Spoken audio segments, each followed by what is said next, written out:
Hey there, y'all. This is Max Poole doing my module 6 reflection. And this week we talked about a lot of different things. And one of the big things was the abandoning of the Bretton Woods system. And this week I want to try and connect this to cryptocurrency, which is kind of a stretch, but just follow me along here. I think there's something interesting. So this week we talked about the death of the Bretton Woods system and the transition away from the gold standard under Nixon. So in the late 70s, when Nixon stopped tethering the US dollar to gold, there was widespread fear about what would happen. You know, people just kind of thought, without gold to back this currency, then I just have a piece of paper in my pocket and I'm just supposed to trust that this has value. So, you know, there's widespread concern of a global monetary system collapse, basically. But that didn't happen, right?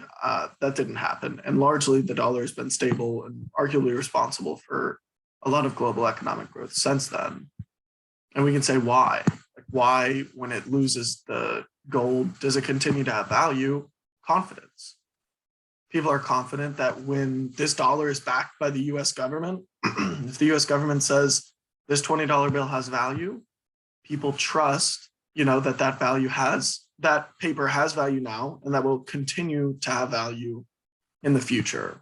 And I want to connect this to a very relevant topic these days, which is cryptocurrency. And so cryptocurrencies for a long time have been looked at as this like wildly turbulent investors' Wild West, right? And rarely looked at with anything more than skepticism and doubt.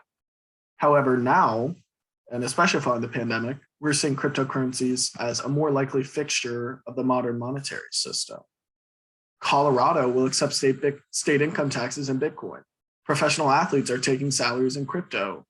El Salvador's classified Bitcoin as legal tender.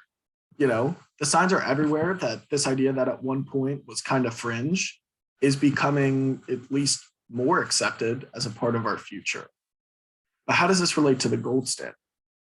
So gold possessed value, unlike a piece of fiat currency paper, due to the supply and demand of the commodity, right? There's only so much gold that we can mine. There's only so much gold in circulation.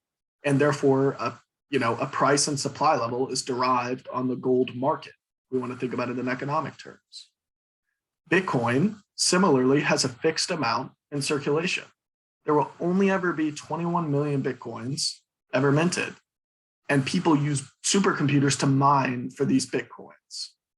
It's not like some government guaranteed value, right? It's not like the US government is saying this Bitcoin will be worth this much in the future. It's decentralized, right? No one controls it, but there are just a bunch of people mining for these Bitcoins, and there are only so many of them that they can get.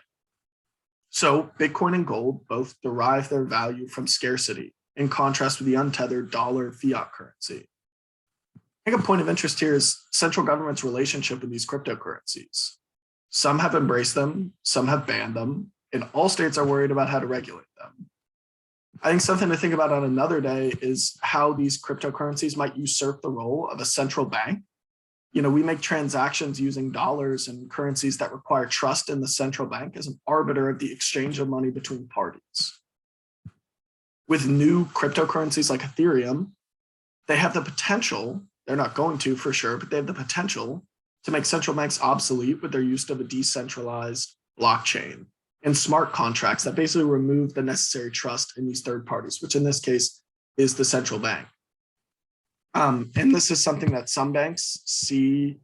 This is a situation where some banks see the currencies as a threat to their role in the modern economic system. And so we see, you know, different central banks responding differently, different governments responding differently. One thing is for certain, crypto will continue to shape the modern economic system. And I wish I could get more into this, but there's not that much time. Thank you so much.